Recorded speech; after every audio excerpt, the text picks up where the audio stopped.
হুমায়ুন আহমেদ বলেছিলেন, যে ভালোবাসায় না চাইতেই সব কিছু পাওয়া যায় সেই ভালোবাসায় তেমন কোনো আগ্রহই থাকে না। তিনি আরও বলেছিল, যাকে রাখতে চাইলাম সে থাকলো না, যে থাকতে চাইলো তাকেও আমি রাখলাম না। এখন আমার আফসোস করে বলতে হয়, এই পৃথিবীতে আমার তেমন কেহই রইল না।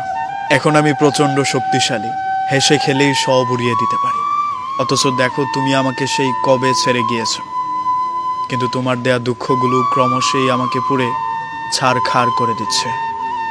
জীবনের গল্প দিয়ে কাহিনী সাজানো গেলেও গল্পের কাহিনী দিয়ে আমাদের জীবন আমরা সাজাতে পারি না, এটা হয়ে ওঠে না। যে মানুষ প্রচণ্ড ভালোবাসে সে মানুষ তীব্র ঘৃণা করারও ক্ষমতা রাখে। আমাদের সম্পর্কটা সত্যিই সুন্দর ছিল, কিন্তু পূর্ণতা পেল না। আমাদের একজনের প্রতি আরেকজনের ভালোবাসার কোনো কমতি ছিল না, অথচ দেখো, আমাদের একজনের আরেকজনকে পাওয়াই হলো না।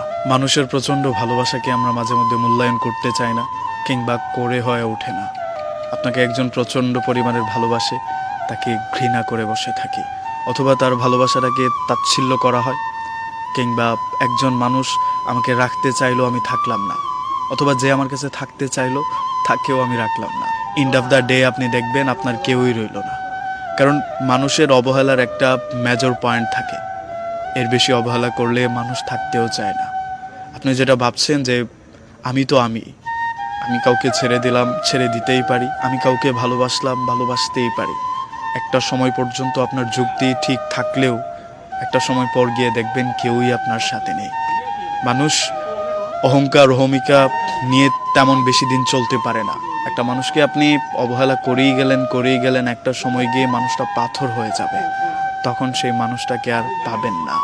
ওই যে একটা কথা আছে না, যে মানুষটা আপনাকে সবচেয়ে বেশি ভালোবাসার ক্ষমতা রাখে সেই মানুষটাই আপনাকে তীব্রভাবে ঘেন্না করার ক্ষমতা রাখে। তাই কারো ভালোবাসাকে যদি আপনি ঘেন্নায় পরিণত করেন, তখন দেখবেন সেই মানুষটা আপনাকে ছেড়ে যেতে দ্বিধাবোধ করবেন না।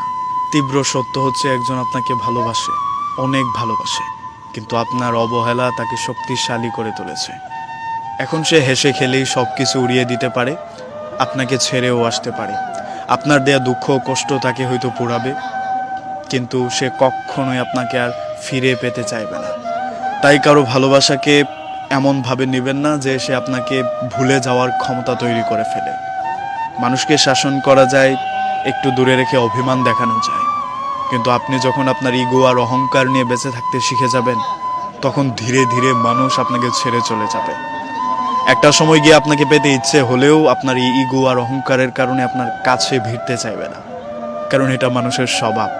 একবার মানুষের ইগোতে লেগে গেলে তখন মানুষ সবচেয়ে প্রিয় জিনিসটাকেও ছেড়ে আসতে দ্বিধাবোধ করেন না। তাই ছোট্ট করে আপনাকেও একটা কথা বলে দিচ্ছি, একজনকে আপনি ভালোবাসতেই পারেন, একজনের জন্য আপনার মন কাঁদতেই পারে, একজনের জন্য আপনি কষ্ট পেতেই পারেন, কিন্তু তার জন্য আপনি এতটাও সহজলভ্য হয়ে যাবেন না যে সে চাইলেই আপনাকে পেয়ে যায়। জানেন তো, চাওয়া মাত্রই পেয়ে যায় জিনিসের জন্য মানুষের আগ্রহটা সবসময় কম থাকে। আর এইভাবে আপনি যখন অন্যের কাছে আপনার নিজের আগ্রহ হারিয়ে ফেলবেন, তখন দেখবেন মানুষ আপনাকে ছিচকে মানুষ মনে করবে, যে তাকে চাইলেই পাওয়া যায়। এই জায়গাটা থেকে নিজেকে বিরত রাখা খুব বেশি প্রয়োজন।